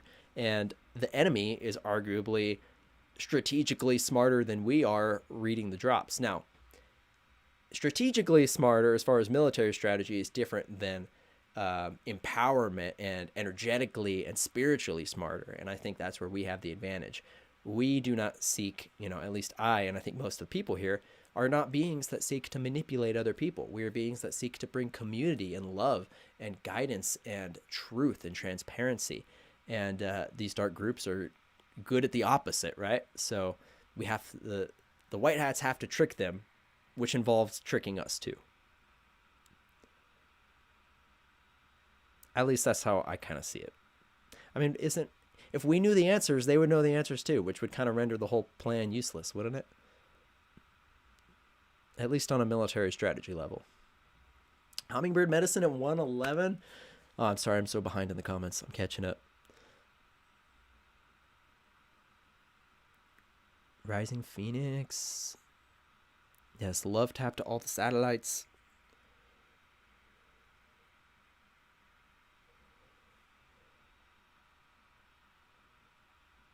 Jared Long. Is that Jared Long from that I knew from way back when? Or is this a different Jared Long? This is from high school Jared Long. If so, good to see you. Well, good to see you either way.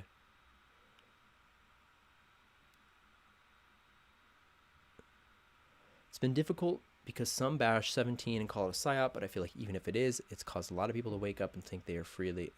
Yeah. And I mean, as like people like Jordan Sather say, like it definitely is a psyop. It's a psychological operation, and that can be used for good or bad. It's like what I'm seeing with Disney. Disney is like started using positive psyop material in like their recent movies to like, it's like they're deprogramming the satanic programming that has been perpetuated for so long. It's like white hats have now gained control and they're like actively deprogramming people. But the people who are just kind of the passive consumers don't really realize that, but they're going to be affected by it because subconsciously they're getting those codes. Giant gingers.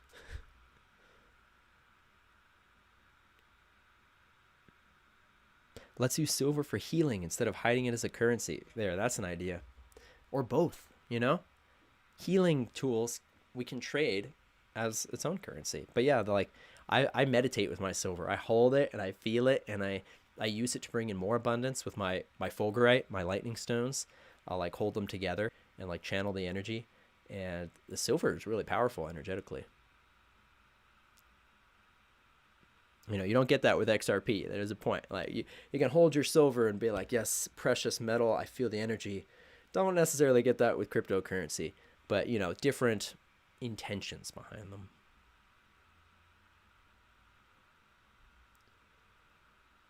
Jasper Goropeknik wants to know, who am I? I'm me. I'm God, and you are God, and we are all God together. Earthworth knows the worth of the earth. God equals good.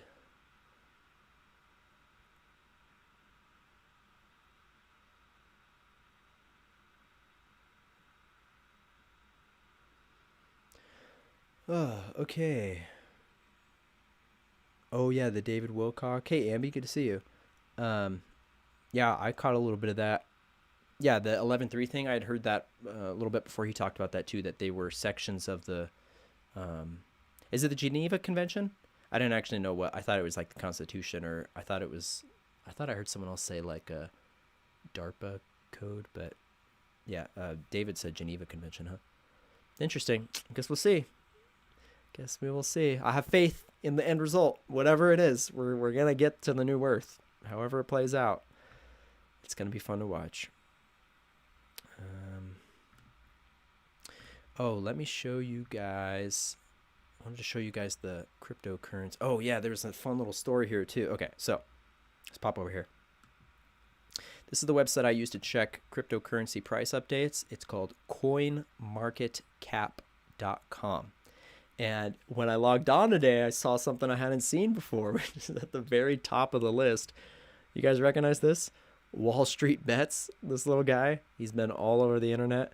So it looks like the Reddit group that did this, I don't know what to call it, this move of sovereignty on the market against like hedge fund managers. The Reddit thread that is, I believe, now banned is called Wall Street Bets. And this little guy is their mascot, I guess. I don't know if that's the DFV specifically or if that's just the group logo. But I still don't totally understand what I'm seeing. Like, it looks like they made a cryptocurrency out of it. And it's priced at $483. And it looks like it was nothing and then had a massive spike. But when I click on this, it says market data is untracked. So it looks like it's like not totally legit. But like at the top, it says all your memes are belong to us and the Charmander Marth 111. We seek alpha and master beta. Please note this is a joke. No such asset exists. If you see similarly named projects, please perform the requisite due diligence. So yeah, it's not a real thing. But they still somehow got it on CoinMarketCap. I guess they must have just talked to the developers and gotten it on. That's pretty funny. They talk about the short squeeze, talk about the Robinhood thing. So this is like, going back to what I was saying earlier, this is going to be the beginning of a lot of new financial changes and things happening. There, new token Wall Street Bets gets ahead of Bitcoin on CoinMarketCap. But again, like it said, it is a joke, but still proof of concept. I mean, the fact that Dogecoin did what it did and is now utility Doge with the Flare network really shows you that anything's possible. So it's going to be really interesting to see what happens with Flare and Doge and if Doge continues to pump. But again, like I said, personally, I'm being very discerning and cautious around the FOMO energy around this kind of stuff. Like when I look at as an I'll say inexperienced trader, I will admit, but when I look at a market and I see it's, doing its thing and then it has a crazy green candle pump, what I see in my head is all these people rushing in to join because they have fear of missing out. They want to join the movement, and then the people start selling. That's traditionally what happens, but I get that what they're trying to do here is different, and what they're trying to say is hold and keep buying so we can squeeze these shorts out of the market, all the hedge fund managers and everyone that are shorting it. So who knows, like, what'll happen? Like, I don't want to say it's a bad idea to invest in these things, but personally, I am choosing to put my money into projects that, one, have utility, and two, still have their season coming, so to say. They haven't had their big green candle. So like XRP, it's coming. Like I mean, I'm not a financial advisor. I can't tell you anything, but I see it's coming on my timeline at least. And it's like, it's going to be nuts. I mean, the XRP community, it's like the 17 community. So you have this extremely tight-knit group of highly motivated people that have now seen what can be done, and I think are going to try to do it themselves. I'm already seeing groups that I'm in on Telegram and stuff that are like talking about pumping XRP on certain dates of February, and I keep seeing stuff about February coming in for XRP. And of course, like I said, 222 February 22nd is the day that the SEC is going to be doing their initial hearing with Ripple. Do you think Spark is designed for a similar valuation as XRP? That is really hard to say. It's really hard to say how it's going to be valued, but I do get the feeling that it's going to be similar-ish in at least the beginning. I almost feel like it has the potential to be far more valuable, but again, like, I'm not an expert. No one really knows where these things are going, because every time we hear something new about Flare, it's like this whole new game changer innovation. If you haven't seen my video on the Flare Finance trailer, you have to go watch that. Oh my gosh. Like, talk about secret space program disclosure, solar flash disclosure. They put a letter 17 in there. They end it with a JFK quote. They have M83 in the background. It's like, just chills your whole body in a good way. And yeah, I think that Spark has the potential to be more valuable than than XRP, but at the same time, Spark is also inflationary from what I understand. But the way that they're going to compensate the inflation, inflation isn't necessarily a bad thing. Like, just when you have runaway inflation that's controlled by a corrupt government, that's when it's definitely a bad thing. But inflation within itself isn't, at least the way I see it, not necessarily, like a demonic thing. So what I understand Flare is going to do is that the Spark token will not only be the backbone of the Flare network, it's what runs the Flare network, but it is a utility token within itself that you will be able to use to make more XRP and more Spark, and now Litecoin and Doge if you want to. But Spark is used as collateral in the Flare network for, say, like XRP or Litecoin holders to do their transaction to FXRP or F Litecoin. So this is where it starts getting kind of complicated. But remember how I was talking about how you can change your XRP to FXRP? They created the F asset class. So Spark is what runs that whole system. So say like me, when I get my Spark later, I'll be able to put my Spark in whatever way into Flare Finance or Flare Network. Flare Finance runs on the Flare Network, and it can be used as a passive income tool to bring me passive income in multiple ways. And that's where I think it has its real utility, at least in this moment. That's what we're going to see like expand. And that's where I think it could be more valuable, not necessarily per price, but the fact that it can make you free money, basically, because you're using it, you're essentially loaning it to the system so that they can use it for the network. Does that make any sense? Sometimes I have a hard time trying to explain these things.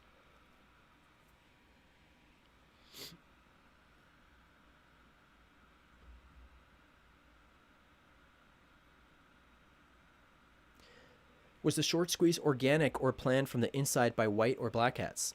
I don't know. I mean, the fact that it was GameStop and AMC, and people were pointing out like GameStop, this is a game, AMC, you're watching a movie, that kind of makes me think it's a white hat thing.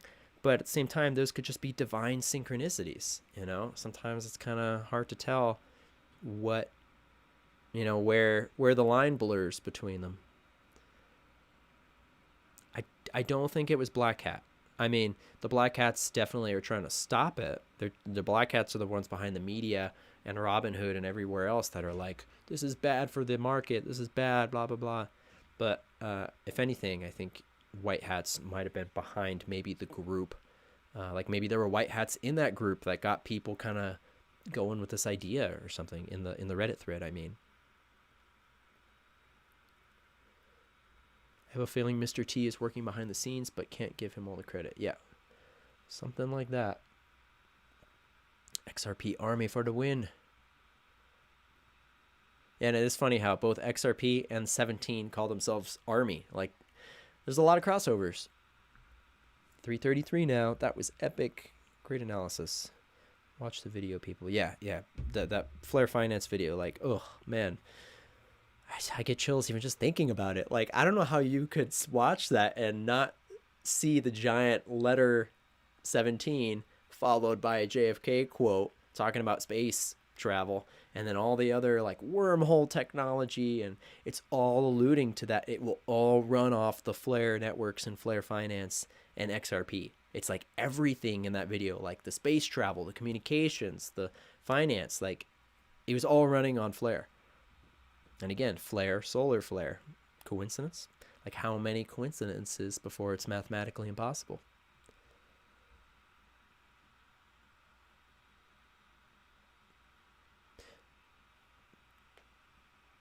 Yeah, and for people that may be confused about Spark and Flare, like how you could get it, it's not live yet. So they haven't, the Flare network will go live sometime in Q1, Q2 this year. So probably around springtime. I'm feeling probably March, April.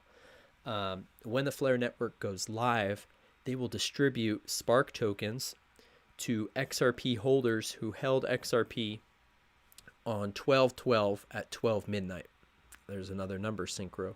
That's when they took the snapshot of the XRP ledger, and everyone who had XRP in an approved position at that point gets 1-for-1 Spark to XRP. If you didn't get that, you'll still have the opportunity to get Spark. You'll be able to buy it most likely unless something crazy happens. you'll be able to buy it on exchanges when it comes out. But maybe you won't because they're banning XRP. So maybe they're going to ban people from buying Spark too. Some places, some states and some countries will allow you to do pre-trading on BitTrue. So I forgot to talk about this. This is really fascinating. So Flare, like I said, it's not actually out yet. Nobody owns Spark tokens right now. Nobody has them. But BitTrue, the exchange, is doing IOU pre-trading, which means they're basically just like saying they will give you this much Spark, whatever you have, when it comes out. And so the pre-trading price has already surpassed the price of XRP. It went all the way up to like 40 cents and then dropped down back to right below XRP. And I'm going to check what it is right now. So right now, XRP is 28 cents and Flare is 29. So it's Spark is Flare, by the way. Oh, sorry, no.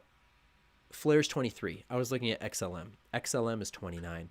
Flare is 23, 24 cents. But still just behind the 28 cents of XRP, which is incredible. Like, people are blown away because, you know, the skeptics were thinking that when Spark comes out, it's going to be worth like cents or less than cents, like fractions of cents. And other people are like, hey, it might be worth like $1. Who knows? Or maybe even more. And we really have no idea. But if this is any inclination, I mean, it's right on there with XRP and it's not even out yet. So it's pretty wild. But say even if you don't get the chance to claim any Spark, this system is going to revolutionize the planet, I believe. If it works out the way that they want it to, it's going to revolutionize the planet. And you won't need to own Spark or XRP to benefit from the financial changes in this whole market change. And it's not going to be like, I'm not saying like every financial institution is going to crash except for XRP and Flare. Maybe. Who knows? But what I'm saying is more of like as utility, as this theme of pushing back against the financial establishment and meme culture and utility continue to expand and grow throughout the communities, particularly crypto, people will find themselves at XRP because it is the head point for all of that. It's got the best of everything and it's owned by white hats. So it's where people will inevitably be funneled. And I think that we could see, I mean, the fact that Doge exploded, and again, Doge is like, it's a meme coin. It's having the XRP community really excited on the internet. And I think that everything that's been happening over the past 2 months, 3 months, several months, has been like straight up in alignment with what I feel like is happening with XRP. And even things that are more in alignment than I expected. Like I wasn't sure what was going to happen over the past couple months with them delisting XRP on the exchanges and all that, but everything has put market pressure towards XRP being even bigger than I expected it. So it's pretty nuts. Where do you buy XRP? I don't get this stuff. Okay, so as I was kind of explaining earlier, just like with this GameStop thing, they're trying to stop people from buying it, right? So Robinhood prevented you from buying GameStop apps now. Pretty much every single exchange in the United States has prevented people from buying XRP. Every single one except Uphold and maybe BitTrue in certain states. But for me, Uphold is the only one that works. That's uphold.com. And if you're outside the United States, you can still buy them on the other exchanges. But it's because of their fear of the SEC lawsuit and the securities thing and all that. So, yeah, I buy XRP on uphold.com. Got to say again, I'm not a financial advisor. I have no legal authority to advise you on anything financial. I have to say that. This is all for entertainment and my own speculation and fun and entertainment. But I'm not an expert. But that is where I buy it, uphold.com. It says goodness persists. Oh, that's right. Thank you, Big World. You jogged my memory. I did. I looked that up, and yep, you're right. It's from Tolkien. It says goodness persists. Isn't that wild? Should we go back to that real quick? Do I still have it up? Yeah, we do. This is what we're talking about. the NRO launch. We went from having these crazy satanic mission patches to this beautiful New Earth mission patch that says goodness persists in Elven, right? Would that be Elven from the Tolkien books? That's so crazy. That's so crazy. It's blowing my mind. You buy XRP from Uphold app. Flare you have to buy on BitTrue. Yeah. I wish I could buy Flare on BitTrue, but they literally won't even let me sign up because I guess my state doesn't support it. Can you share the XRP Telegram groups? I'd have to find the name. I will share it in my Telegram. So jump on my Telegram, which is Cosmic Origins Channel. And I'm getting a lot of strikes here on this platform, and I don't know how much longer I will be around. So I'm really looking for a new, kind of home on the internet where to put content. And but for now, Telegram is kind of my main place, Telegram and Instagram, besides this spot right here. So Cosmic Origins Channel, Cosmic Origins Channel. And then from there, I will invite you to the Cosmic Origins chat. Yeah, thank you, Alexis. She just put it in the chat. And I think it should be in my description as well, but I might have to update that. Can you, yeah, okay, good. Elves. You know what's funny is Elves also is like a Schumann resonance and ionospheric condition thing. It's like extremely low. I don't even know. Maybe you know, Alexis. But elves and sprites are like ionospheric phenomena. Rumble, Twitch, DLive. Have Rumble or Twitch demonetized people? And like I know DLive has. I think I feel like the future, whatever sticks, is probably going to be blockchain. But like DLive messed it up because they demonetized people. So like, it's not true. I mean, I feel like we have to make a blockchain platform that is actually decentralized. Because if they can still demonetize people, then it's not sovereign, which sucks. BitChute, Brighteon. I'll have to look into Brighteon. BitChute. BitChute is, yeah, I probably should do BitChute. I haven't heard anything too bad about BitChute. Telegram's being deleted. I know. That's a bummer. I actually still have to go do that thing people keep saying in the settings. My phone keeps trying to automatically update, and I'm like, no, don't do it. Later, Galactivation Nation. Elf, extremely low frequency. And Q bursts, yeah. Oh, I said the letter. 17 bursts. Should we call them that? I feel like there was something else I wanted to talk about before I jump off here, but otherwise I think I might be wrapping up. We've been here, what, like hour and 47? It's pretty good. I know a lot of other content creators put a cap on their like live streams, and I'm like, should I do that? What do you guys think? Should I like cap these at like an hour, or is it kind of just fun to just keep going however long? Or do you find that they get like annoying to try to get all the information from them because they're so long? I appreciate constructive criticism.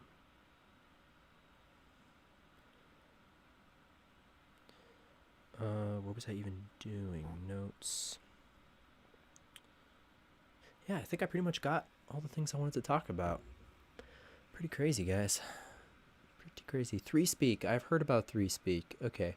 3Speak is a blockchain one, right? Twitch is owned by Amazon, not recommended. Yeah, I didn't know it was owned by Amazon, but I figured that Twitch was probably one of them. UGE tube, but no live streams. Okay. I also saw there's a weed tube. I'm like, maybe we should just start putting woke content on weed tube. We'll just smoke a joint while we do our videos and stuff, Alexis and I. Wouldn't that be funny? You just like, we all slam weed tube with like all this woke content, and all these stoners are just like, whoa. Me included. I'm allowed to make fun of stoners.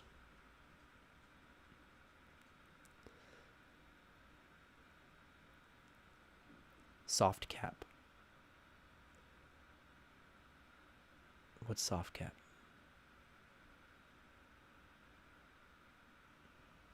Apollo has... Oh, Apollo G... Oh, okay. Yeah. Was that you that was telling me about that in the Telegram group? Somebody was telling me about... or maybe it was Galactivation. Somebody was telling me about GCX Gold, and then when I went to the website, it said Apollo, which is like the name of my dog, which is a huge synchro, and I was like, okay, I need to look more into this, but then I got distracted, and I forgot to come back to it. Apollo has Stratus Blockchain Social App. Okay, I'm going to have to look into that.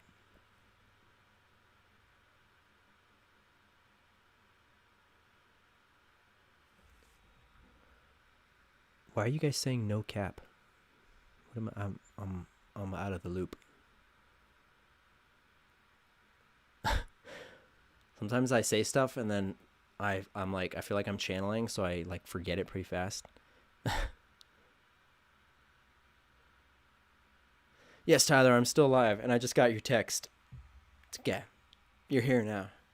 I just go forever. We're going 5 more hours. You ready? Let's do this. I got my cacao. I've only drank like a third of it. Just kidding. I'm almost done. But why are you guys saying no cap? I feel like I'm missing something obvious.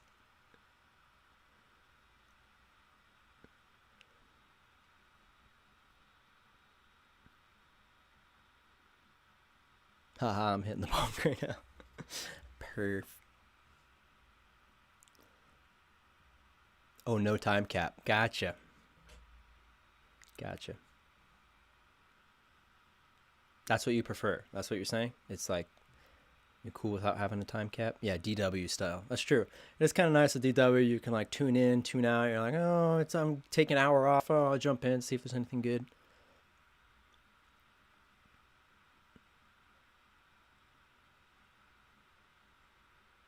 He's our Doge. Apollo is my Doge coin. Should make an Apollo coin.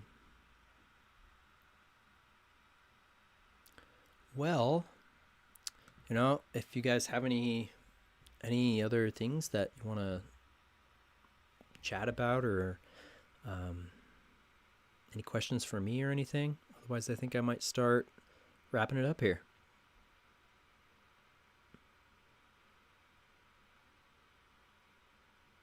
Oh yeah, I am seeing the feed filtered, so it is probably slow on my end. If I go to my YouTube, maybe it's more up to date. Yeah, it's slow, but I'm also like just talking and not looking at them, and then I come back and I'm like, oh, there's a lot of comments. I'm pretty sure I hit all my stuff, but I feel like I still have energy to keep going. Yeah, but any other questions about like Flare, Spark, XRP, 17, I don't know, anything, whatever.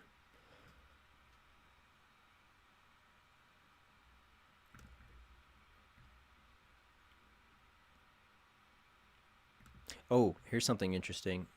I'll take a look at Musk's Twitter real quick.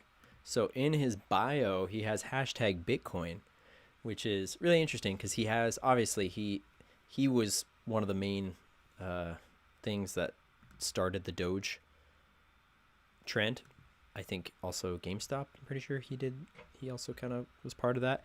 And before that, like maybe 2 weeks ago, he was kind of teasing about Bitcoin. Like, it was the first time I think he'd ever talked about Bitcoin, and people wanted to know his thoughts on it. And he was almost acting like really dumb about it. And he's like, yeah, I own like 0.3 Bitcoin, but don't really. But it was weird. It was like he was like there was something more going on than what meets the surface.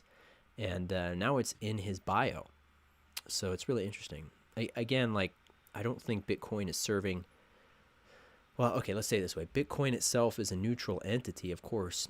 Both dark and light can use it to equal extent sovereignly, which is the virtue, but I believe that the dark has the majority control over the Bitcoin operations right now. So that doesn't, like, I don't know. I'm not jumping to conclusions and saying just because he's putting Bitcoin in his bio means that he's like part of those groups. I see it more as like he is bringing exposure to this space because Bitcoin is the, Doge and Bitcoin are really the easiest kind of psychological entries into understanding cryptocurrency. So, like I said earlier, I feel like Elon is in on all this Space Force 17, like Xcoin, like all the X coins, XRP, XLM, XDC. There's something about the X, and he wants to make X.com, and there's another side of that too, because I know that on one side, like the DS, a lot of people pointed out love the letter X. Like the X has been used by the DS for, which, funny enough, I haven't come across that directly in my research, but I have heard other people say that, that it's, like a symbol that they use. Maybe it has something to do with the cross, and the cross being like an inversion of the cross or something like that. But I have been getting this theme in my life of working with symbols and names and things like that used to have bad energy attached to them, and almost like transmuting and reestablishing the energy. So like with our dog Apollo, for instance, I named him Apollo just because it was the first thing that came to mind, and I was like, for some reason I always wanted a dog named Apollo, so I named him Apollo. I didn't even think about it. And then I found out later through Cabamir, at least according to him and his research, that Apollo was connected to kind of the Lucifer, storm god, Anunnaki type groups. And some people call him the Isil. I kind of prefer that name over Anunnaki. Resonates more with me. Isil. But the bearded god beings, the like Mesopotamian, Syrian gods, they're in all over the world, but mainly associated with those groups. And Apollo is apparently like connected to that, and the Apollo symbolism is apparently used by Luciferian groups a lot. And so the download that I was kind of getting, and after naming like some of my birds Isis and Osiris, I was like, why are all these like occult names? Like, why am I drawn to them? And I was getting that I was involved in helping reestablish the frequency for those names. So like by me saying Apollo every day to my dog in an energy that is joyous and abundant most of the time, when I'm not like telling them not to chew on something, it's bringing a whole new energy to that name and the sphere of collective consciousness that is associated with it. And same thing with like Isis and Osiris. And I think anyone who has named, it probably applies to anyone who's like named their animals things like after gods and stuff. Like maybe that's not the intention that they did it with, but I feel like it's having that effect anyway. Like positive light worker type people using these names of occult beings that may or may not be questionable what the original names represented in the being, but now we're redefining the names, and it's like at one point maybe those entities will be totally forgotten and the new names will be associated with new divine things. Maybe that's crazy. I don't know. That is the information I've been getting about the name stuff. And then our bird Osiris passed away recently, which was a really strangely prophetic thing. Isis and Osiris were lovers, and Set Osiris's brother, pretty sure. Set killed Osiris, cut his body up into pieces, spread it over Egypt. Isis went, found the pieces, put it back together, made him a fake penis, and he was good as new. That's how the story goes. But the fact that our bird Osiris died, and now Isis is like alone. We have Willow, but Isis is the last parakeet. And I don't know, it just got me thinking about all this name stuff again, and the prophecies, and it's very interesting.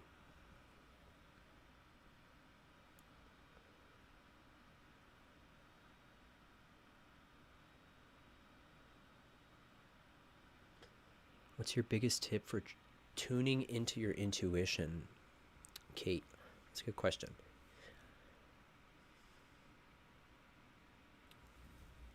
I would say, okay, one of the things I do, meditation would be like an obvious one, like get into places where you don't need to like,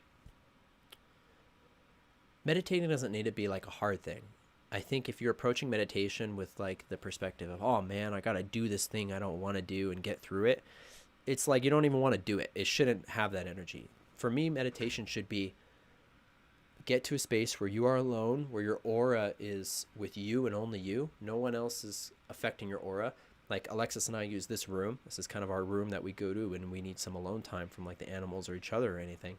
And it just gives your aura that room to breathe. And when your aura has that room to breathe, your own thoughts become more clear over the thoughts of those in your field and those other entities. And when you start to discern what are your thoughts and awareness versus thoughts that are being put into you, it makes you ask the question, do you even have any original thoughts, or do we just have awareness in response to thoughts that come externally? But either way, the more that you spend time alone and kind of cleansing your aura from your environment, the more that divine intuition will come to you. And one of the things that I've been finding is helpful is when I get into situations where I start over questioning if I'm acting out of fear, right? Well, first off, it's good to question if your decisions are fear-based as an initial thing. Like if you're going to make a decision, ask yourself, am I doing this out of fear, or am I doing this out of love? And we find that a lot of things come from fear. Like a really simple kind of trivial example is like, you park somewhere, like you park, say go to the beach and you park and you have to pay the parking meter. Well, you don't pay the parking meter because you love to pay it. You pay the parking meter because you're scared that if you don't, a cop is going to come. Now, I'm not saying don't pay the parking meter because we're not quite in that reality yet, but it shows you like how much fear has come into our lives in our just daily decision making. And the more that you think about that, the more that you can choose to make decisions purposefully out of love and not out of fear. And sometimes I get over wrapped up in my head like, oh, this decision feels like it's out of fear, but so does this one. And I'm like, well, they both have a fear, right? Like if I do this one, I'm doing it because I'm afraid of this not happening or whatever. And I just have to kind of break it down to as simple as possible. Like, what is the actual fear at the root of any situation? I try to find the fear, I recognize it, and then I just like let it go, and I choose not to resonate with it anymore.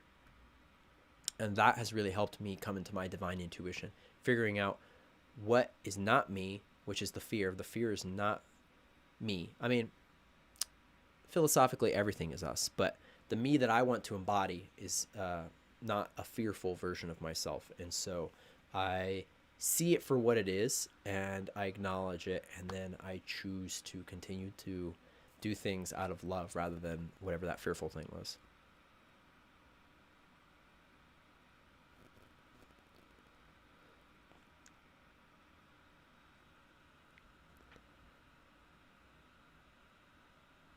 Just picked up a can of Unicorn Tears sparkling water. Is that actually a thing? Unicorn Tears sparkling water? Can these investments be done on small scales? Yes. So with cryptocurrency, you can invest any amount you want as long as it's like the minimum transaction amount, which is usually like, $10 or $20 at most. But you don't have to buy a whole coin of something. Like with Bitcoin, it's $30,000 plus dollars. You don't need you can put $50 in, or with anything, with cryptocurrency. If that's what you mean. If that's not what you mean, let me know.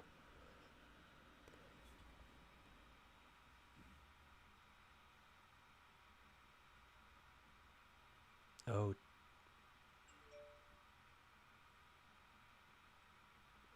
Ascension Diaries are just first my mail. Oh, Tabitha, you're the one that Alexis has been talking to? Good to have you here. Tyler says, Jace, what are your thoughts on switching to POGs as currency? I have a few good slammers, just collecting dust. If you hang on to them, those POGs might be worth a lot someday. Especially if you got some Pokemon cards paired up with them. Yu-Gi-Oh cards? I don't know. I have some old Yu-Gi-Oh cards, but I don't know if that's going to be worth anything. But POGs, you never know. Maybe they'll have a POG coin. And you can go to the bank, put down your POGs, and they'll give you a POG coin. And you can buy some gold with your POG coin. I'm being sarcastic. I have to state that.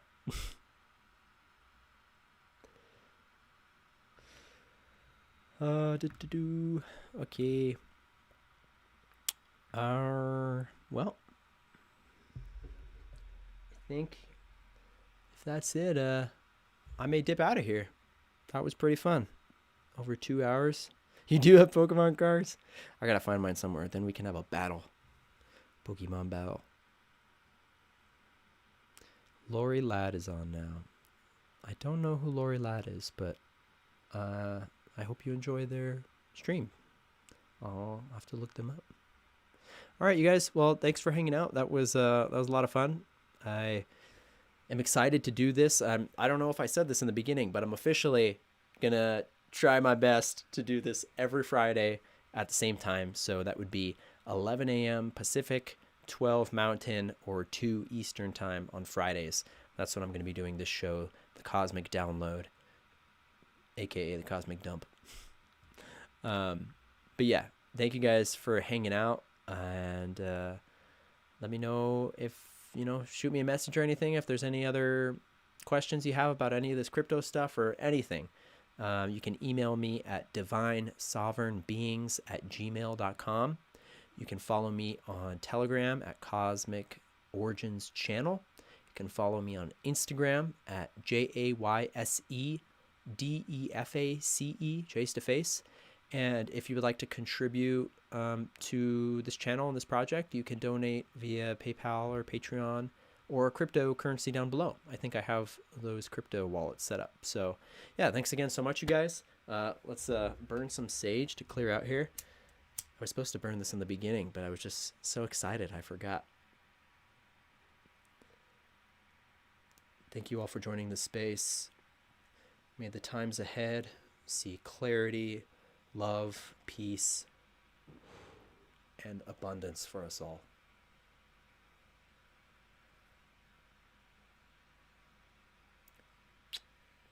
All right, you guys.